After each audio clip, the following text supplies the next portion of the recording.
hao. That means welcome home, master, in Chinese. Oh, it seems like you've had a really rough day, huh? Don't worry, I know something that could cheer you up. You know, when I'm feeling down, just talking about it with someone makes me feel a whole lot better. Come on, let's sit down. Okay, let me just light up some incense. It's called incense. It's called incense. I don't know how to use a match with my opposable thumbs. Come on. Hold on, master. I can. You wanna do it for me? Okay. You try it then.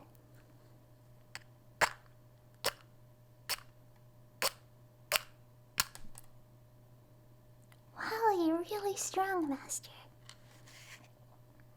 Let's try another. Oh, you missed that one. Try another. That's a funny. Whoa! Wow, I wasn't even paying attention and I did it.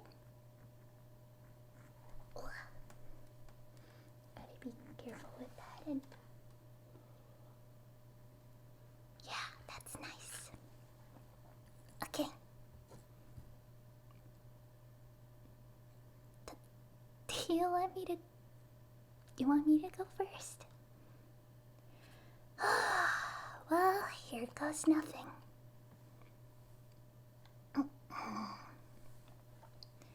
The Tiananmen Square protests, known in China as the June 4th incident, were student-led demonstrations held in Tiananmen Square, Beijing, during 1989.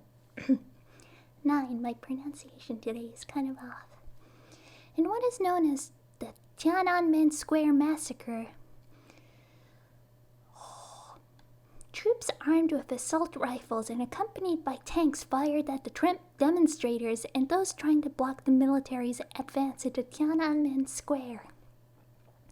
The protests started on April 15 and were forcibly suppressed on June 4th, when the government declared martial law and sent People's Liberation Army to occupy parts of central Beijing.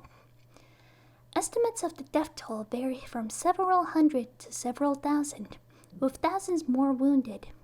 The popular national movement inspired by the Beijing protests is sometimes called the 89 Democracy Movement, or the Tiananmen Square Incident.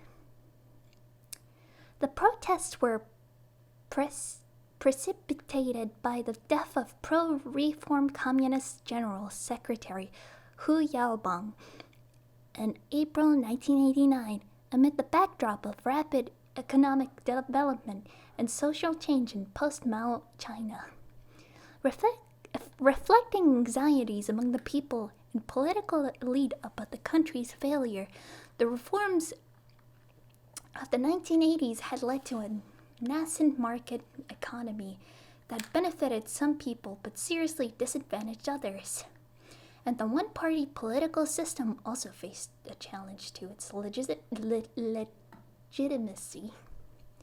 See, I can't really pronounce stuff really well, huh, master?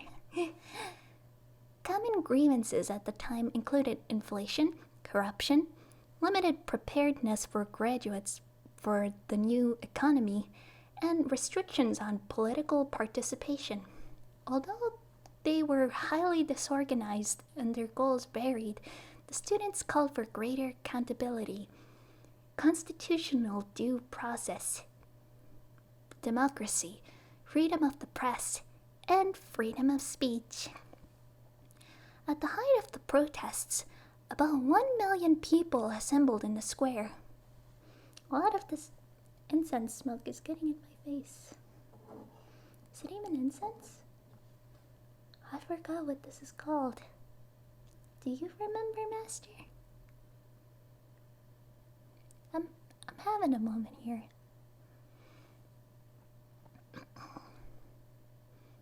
Assembled in the square. Yeah, that's where it was.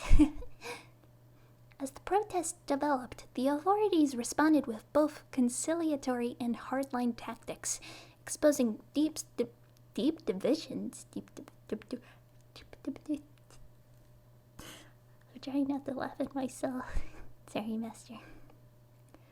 Within the party leadership, by May, a student-led hunger strike galvanized support around the country for the demonstrators, and the protests spread to some 400 cities. Among the CCP top leadership, Premier Li Peng and party leaders I was almost going for the, Xi Jinping, Li Xianyan and Wang Zhen called for decisive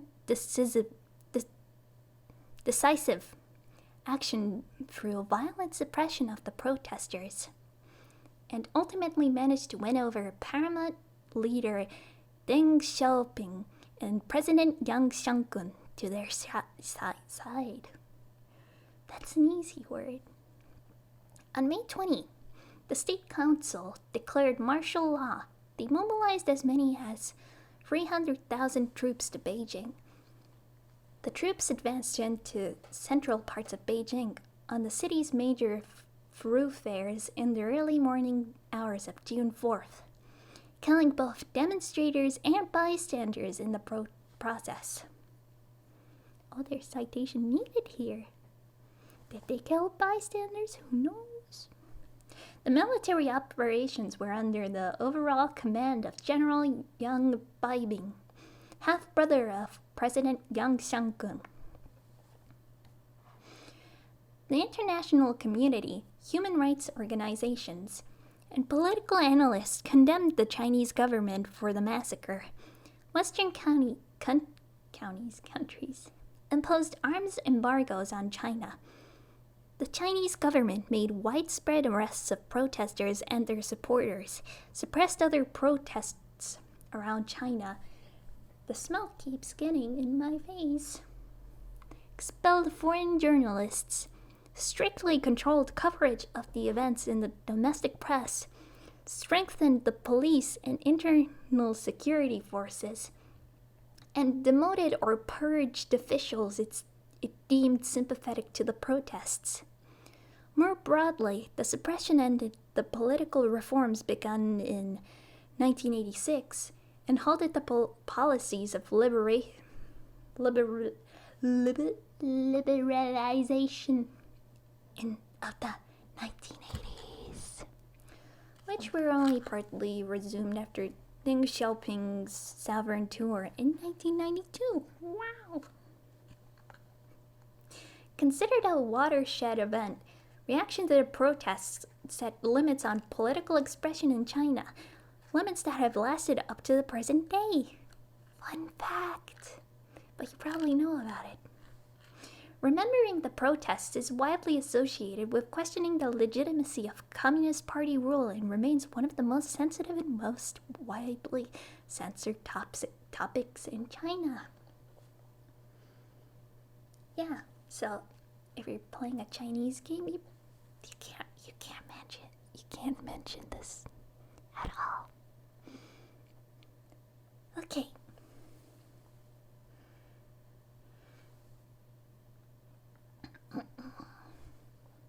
The Cultural Revolution ended with Chairman Mao Zedong's death in 1976 and the arrest of the Gang of Four. That movement, spearheaded by Mao, caused severe damage to the country's initially diverse economic and social fabric. The country was mired in poverty as economic production slowed or came to a halt. But political ideology was paramount in the lives of ordinary people, as well as the inner workings of the Communist Party itself.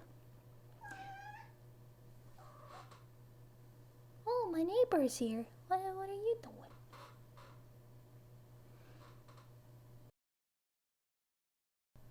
Don't mind him. He's just here to watch. Where was I? Oh yeah. In September 1977, Deng Xiaoping proposed the idea of Bolo funding, bringing order out of chaos. To correct the mistakes of the Cultural Revolution, at the third plenum of the 11th Central Committee in December 1978, Deng emerged as China's de facto leader. He launched a comprehensive program to reform the Chinese economy.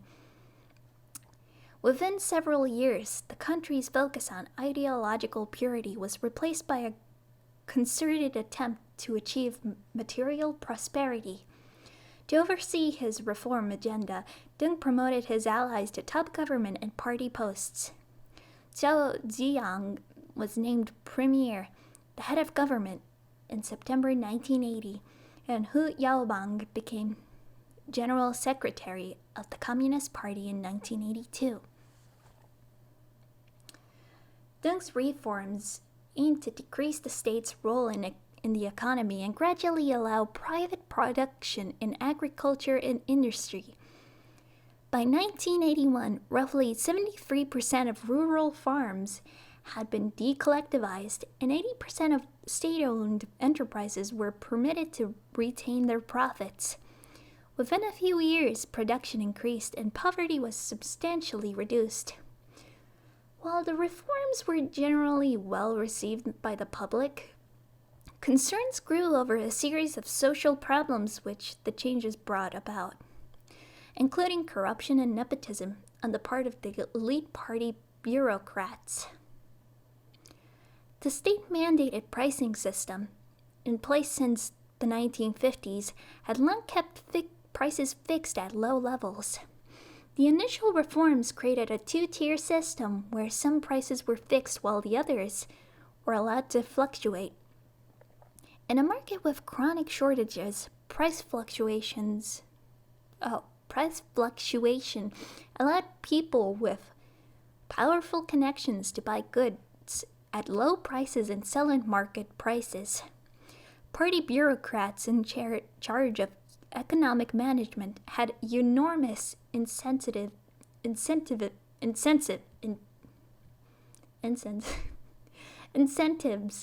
to engage in such arbitrage.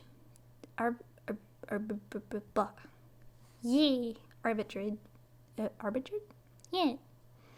Discontent over corruption reached a fever pitch with the public, and many, particularly intellectuals, began to believe that only democratic reform and the rule of law could cure the country's ills.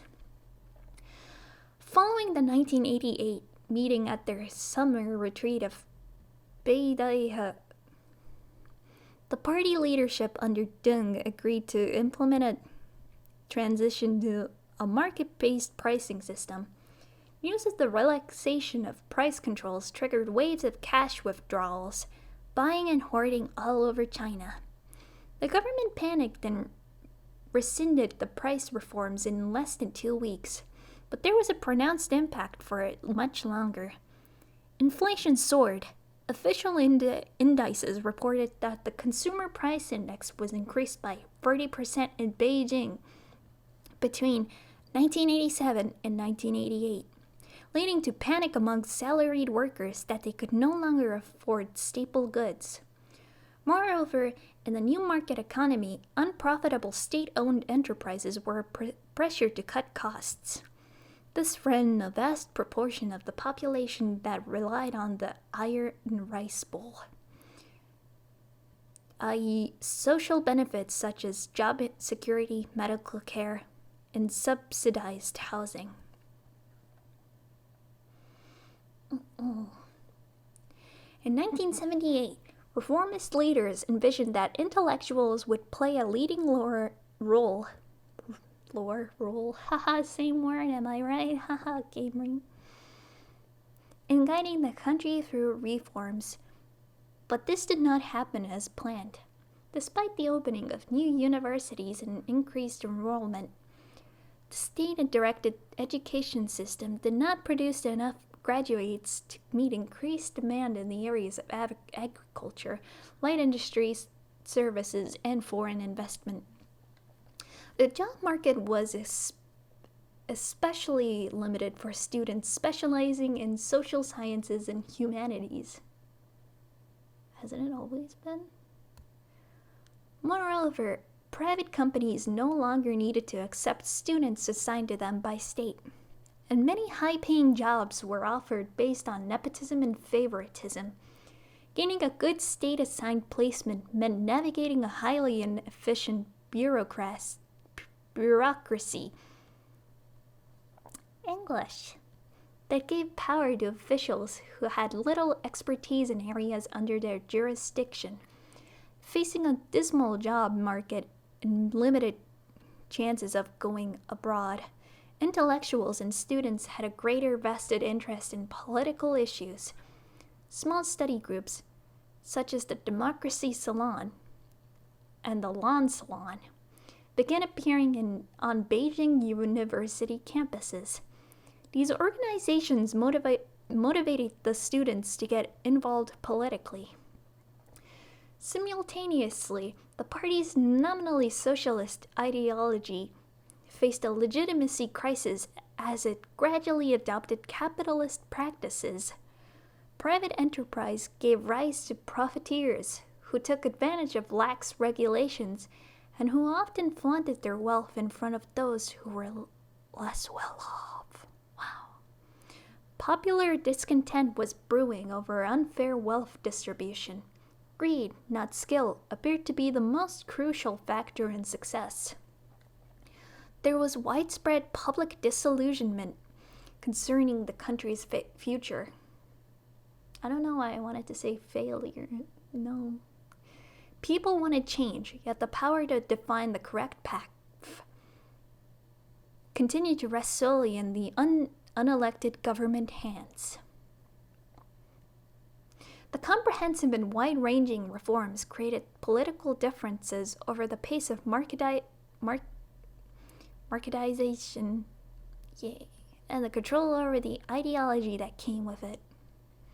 Opening a deep chasm within the central leadership, the reformers, the right led by Hu Yaobang, favored political liberalization and plurality of ideas as a channel to voice popular discontent and pressed for further reforms. The conservatives, the left led by Chen Yun, said that the reforms had gone too far and advocated a return to greater state control to ensure social stability and to better align with the party's socialist ideology. Both sides needed the backing of paramount leader Deng Xiaoping to carry out important policy decisions.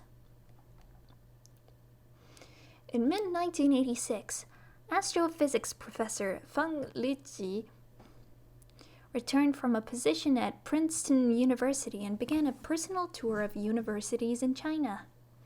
Speaking about liberty, human rights, and the separation of powers, Feng was part of a wide undercurrent within the elite intellectual community that thought China's poverty and underdevelopment and the disaster of the Cultural Revolution were a direct result of China's authoritarian political system and rigid command economy.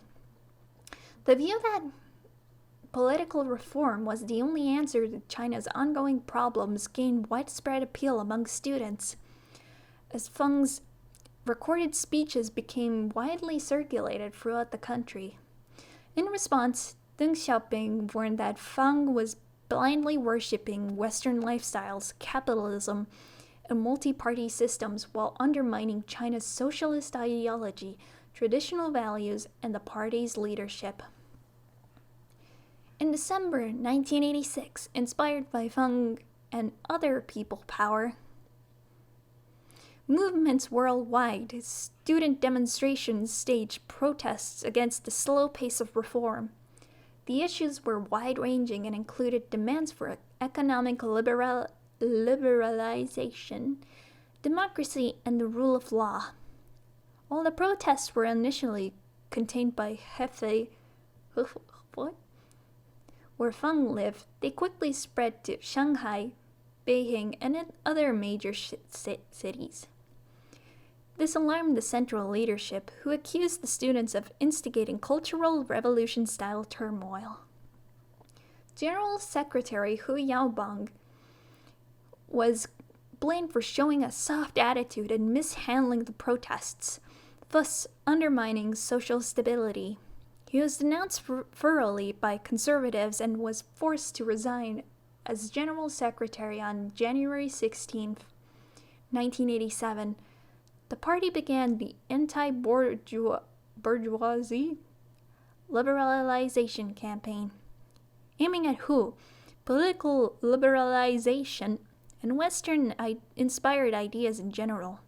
The campaign stopped student protests and restricted political activity, but Hu remained popular among intellectual students and Communist Party progressives.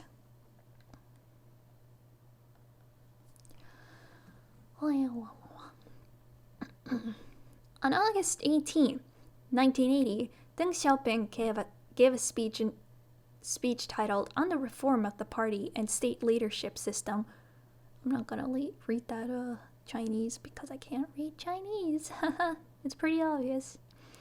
At a full meeting of the Political Bureau of the CPC, okay, I guess it's CPC, Central Committee in Beijing, launching political reforms in China, he called for a systematic revision of China's constitution, criticizing bureaucracy, centralization of power, patriarchy, while proposing term limits for the leading positions in China and advocating democratic centralism and collective leadership. In December 1982, the fourth and current constitution of China, known as the 1982 Constitution, was passed by the Fifth National People's Congress. In the first half of 1986, Deng repeatedly called for a revival of political reforms, as further economic reforms were hindered by the original political system with an increasing trend of corruption and economic inequality. A five-man committee to study the feasibility of political reform was established in September 1986. The members included Zhao Ziyang, Hu Xili, Jian Jiyun, Bo Yibo, and Peng Shong. Yeah, sure. Yeah. Can't wait for people in the comments to go like, wow, you don't pronounce that as like that, and I'll be like, haha, who are you? I'm just a Neko maid in a funny video, haha. This is not a video, this is real life. Go back to sleep. Deng's intention was to boost administrative efficiency, further separate responsibilities of the party and the government, and eliminate bureaucracy. Although he spoke in terms of the rule of law and democracy, Deng delimited the reforms within the one-party system and opposed the implementation of Western-style constitutionalism. In October 1987, the 13th National Congress of the CPC, Zhao Ziyang gave us a report drafted by Bao Tong on the political reforms in a speech titled "Advance Along the Road of Socialism with Chinese Characteristics." Zhao argued that socialism in China was still in its primary stage, and taking Deng's speech in 1980 as a guideline, detailed steps to be taken for political reform, including promoting the rule of law and separation of powers, imposing decentralization and improving the election system. At this Congress, Zhao was elected to be the General Secretary of the CPC.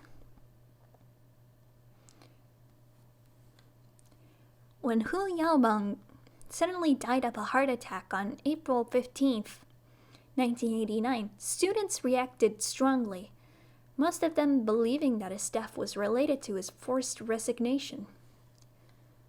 Hu's death provided the initial impetus for students to gather in large numbers. On university campuses, many posters appeared eulogizing Hu, calling for honoring Hu's legacy. Within days, most posters were about broader political issues such as corruption, democracy, and freedom of the press. Small, spontaneous gatherings to mourn Hu began on April 15 around the monument to the people's heroes at Tiananmen Square. On the same day, many students at Peking University and Tsinghua University erected shrines and joined the gathering in Tiananmen Square in a piecemeal fashion. Small organized student gatherings also took place in Xi'an and Shanghai on April 16th. On April 17th, students at the China University of Political Science and Law made a large wreath to commemorate Hu Yaobang. Its wreath-laying ceremony was on April 17th, and a larger-than-expected crowd assembled. At 5 p.m., 500 CUPL, aka China University of Political Science and Law, students reached the eastern gate of the Great Hall of the People, near Tiananmen Square to mourn Hu. The gathering featured speakers from various backgrounds who gave public orations commemorating Hu and discussed social problems. However, it was soon deemed obstructive to the Great Hall's operation, so police tried to persuade the students to disperse. Starting on the night of April 17th, 3,000 Peking University students marched from the campus towards Tiananmen Square, and soon nearly 1,000 students from Tsinghua joined. Upon arrival, they soon joined forces with those already gathered at the square. As the size grew, the gathering gradually evolved into a protest, as students began to draft a list of pleas and suggestions for the government. They were also called the 7 Demands. Kind of sounds like 7 Deadly Sins. That's a funny joke. 1. Affirm Hu Yaobang's views on democracy and freedom as correct. Admit that the campaigns against spiritual pollution and bourgeoisie liberalization had been wrong. 3. Publish information on the income of state leaders and their family members.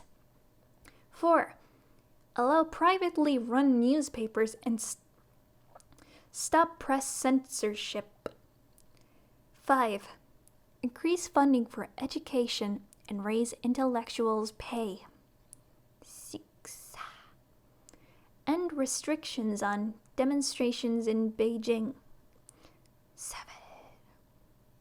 Provide objective coverage of students in official media.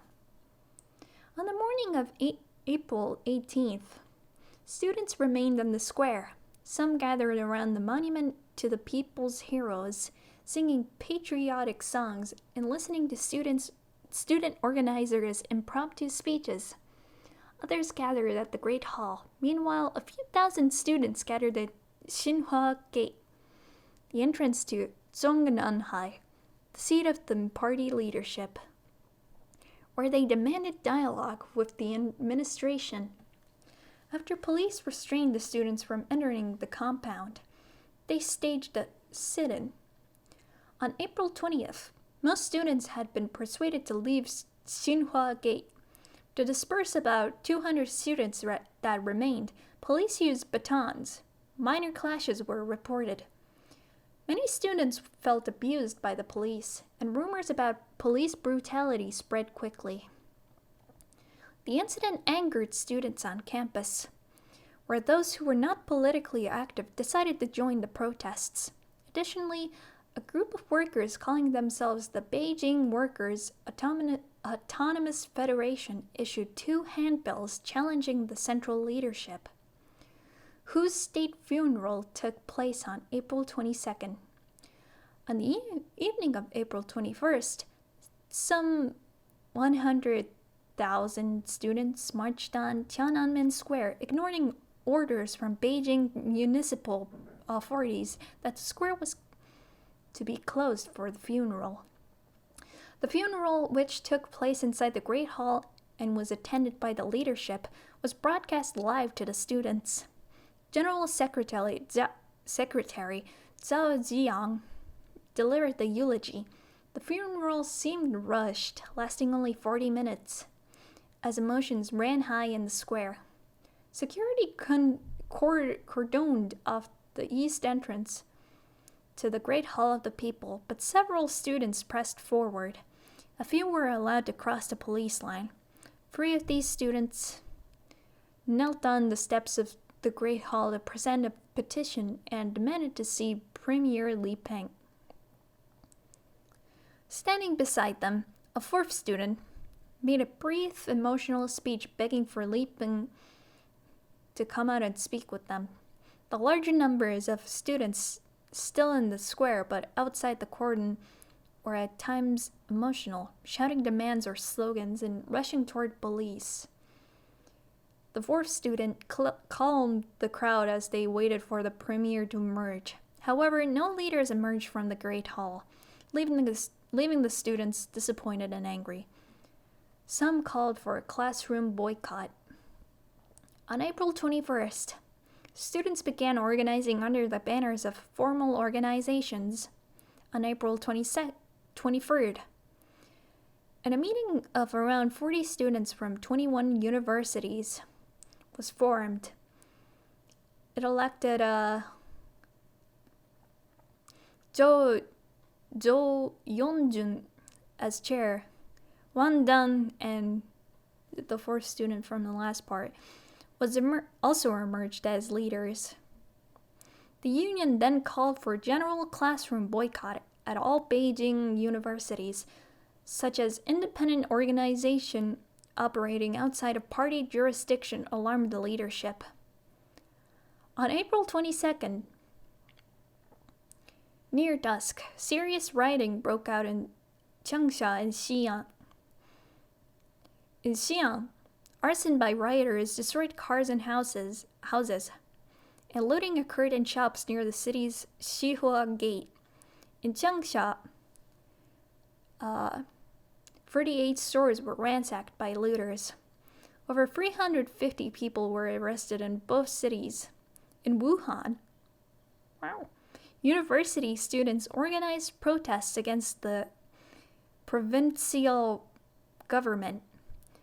As the situation became more volatile nationally, Zhao Ziyang called numerous meetings of the Politburo Standing Committee. Zhao stressed 3 points: discourage students from further protests and ask them to go back to class, use all measures necessary to combat rioting, and open forms of dialogue with students at different levels of government. Premier Li Peng called upon Zhao to condemn protesters and recognize the need to take more serious action.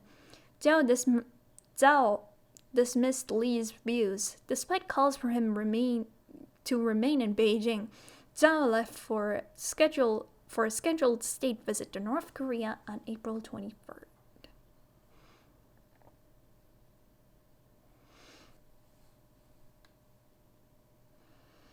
Oh, there's still a lot to go through, Master. It's really interesting, but I'll just sum it up.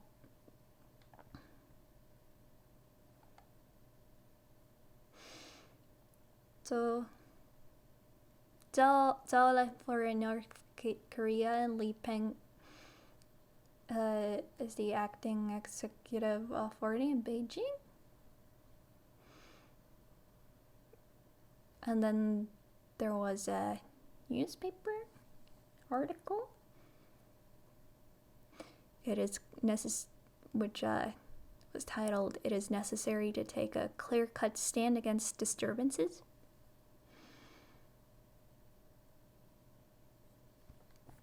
So it kept just ramping up and ramping up. Oh, wait. Even Gorbachev visited? Wow. Military action. Yeah. Let's see what military action was taken. The Chinese government declared martial law on May 20th and mobilized at least 30 divisions from 5 of the country's 7 military regions. At least 14 of the PLA's 24 Army Corps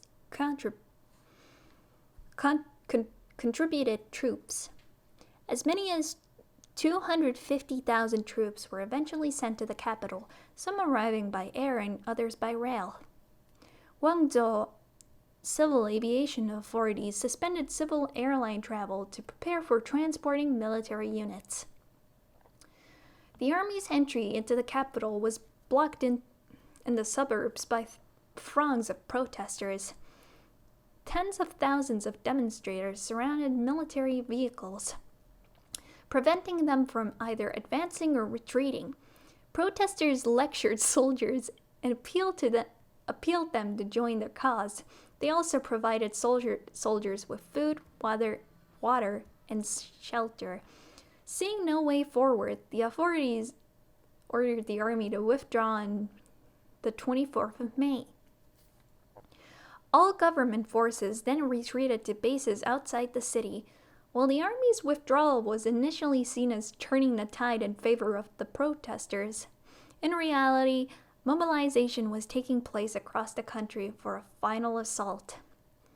At the same time, internal divisions intensified within the student movement itself.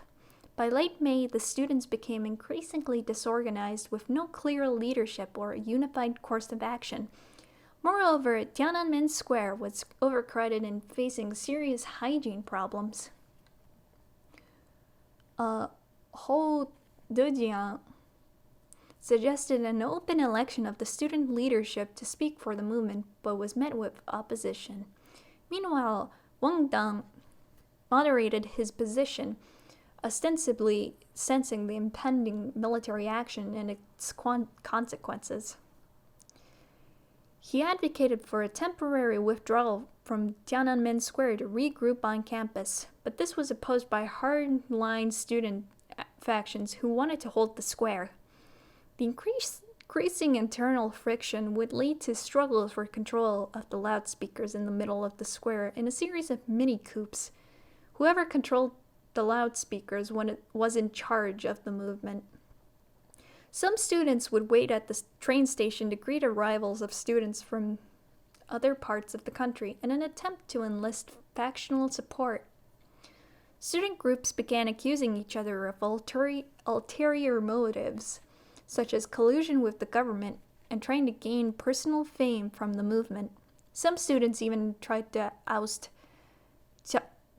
Cai Ling and Feng Zongde from their leadership positions in an attempted kidnapping, an action Chai called a well-organized and premeditated plot.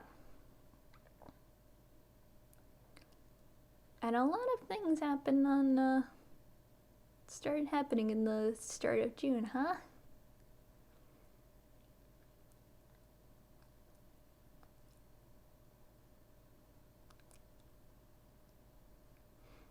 On June 2nd, the increasing action on the part of protesters, the CPC saw that it was time to act. Protests broke out as newspapers published articles that called for the students to leave Tiananmen Square and end the movement. Many of the students in the square were not willing to leave and were outraged by the articles. They were also outraged by the Beijing Daily's June 1st article, Tiananmen, I Cry for You, which was written by a fellow student who had become disillusioned with the movement, as he thought it was chaotic and disorganized. Well, it kind of was. In response to the articles, thousands of students lined the streets of Beijing to protest against leaving the square. Reports that army trench. Oh! On the evening of June 2nd, reports that an army trencher ran over 4 civilians, killing 3, sparked fear that the army and the police were trying to advance into Tiananmen Square. Student leaders issued emergency orders to set up roadblocks at major intersections to prevent the entry of troops into the center of the city. On the morning of June 3rd, students and residents discovered troops dressed in plain clothes trying to smuggle weapons into the city. The students seized and handed the weapons to Beijing police. The students protested outside the Xinhua gate of the Zhongnanhai leadership compound, and the police fired tear gas. Unarmed troops emerged from the Great Hall of the People and were quickly met with crowds of protesters. Several protesters tried to injure the troops as they collided outside the Great Hall of the People, forcing soldiers to retreat temporarily.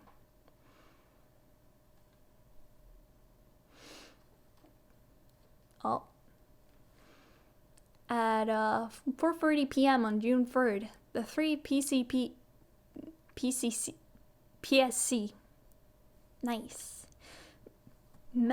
members met with military leaders and finalized the order for the enforcement of martial law.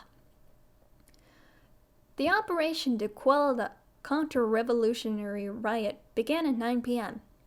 Military units should converge on the square by 1 a.m. on June 4th, and the square must be cleared by 6 a.m.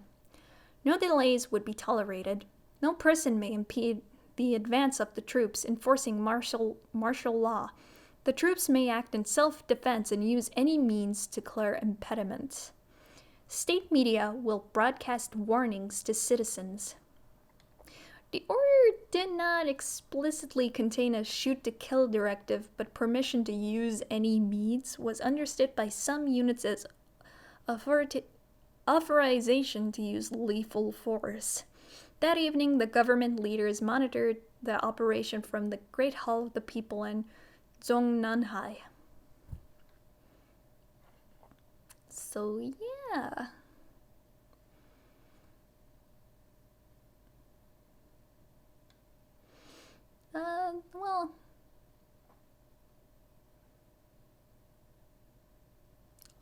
Clearing up the square. It's getting a little bit late, Master. But you get the gist of it. Oh, Tank Man. The Tank Man became one of the most iconic photographs of the 20th century. As the tank driver tried to go around him, the Tank Man moved into the tank's path. He continued to stand defiantly in front of the tanks for some time, then climbed up onto the turret of the lead tank to speak to the soldiers inside. After returning to his position in front of the tanks, the man was pulled aside by a group of people. Although the fate of Tank Man following the demonstration is not known, paramount Chinese leader Jiang Zemin stated in 1990 that he did not think the man was killed. Time later named him one of the 100 most influential people of the 20th century. I still can't believe that's real. Can you believe that? Oh, Duftel, let's see.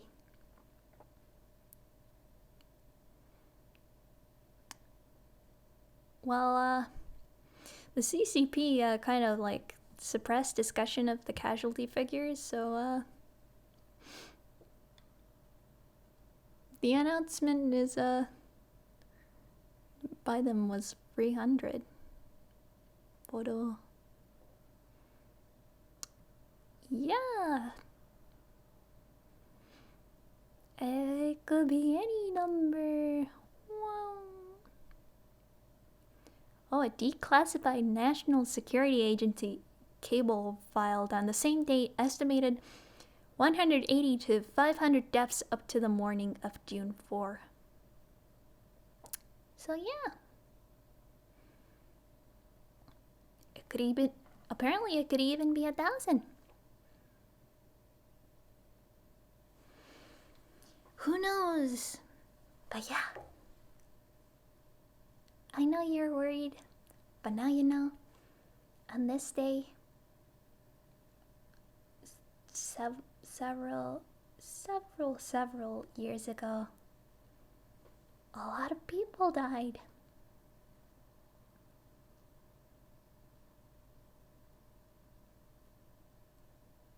So you want to talk about your problem? No? Well, this is awkward. Wanna go watch Winnie the Pooh?